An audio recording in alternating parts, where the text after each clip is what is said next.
ఇక్కడైతే గోపిక కృష్ణుడు ఉంటారండి. ఇక్కడ దండం పెట్టుకుంటే చాలా మంచిదని చెప్పేసి అందరూ ఇక్కడైతే పూజలు చేస్తూ ఉన్నారు. సేమ్ అలాగే బ్యాక్ సైడ్ అయితే రావి చెట్టు ఉంది. రావి చెట్టు దగ్గర నాగదేవుడు అండి. రావి చెట్టు చుట్టూరు 12 ప్రదక్షిణాలు చేసేసి పక్కనే ఉన్న నదిలో కాళ్ళు కడుక్కుంటే చాలా మంచిదని చెప్పేసి బ్రాహ్మణుడు అయితే చెప్పారండి. మేము అలాగే చేసాము.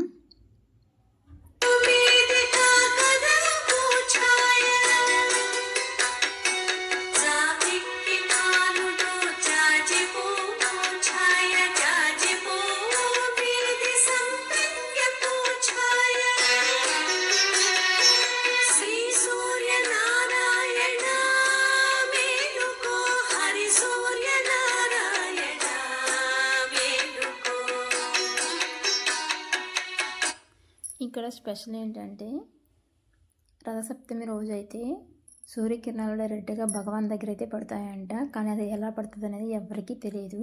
చుట్టూరు చూస్తే మొత్తం స్లాబ్ అయితే ఉంటుంది. మేము చూసి ఆల్రెడీ ఇలా ఎలా జరిగిందని చూసాము.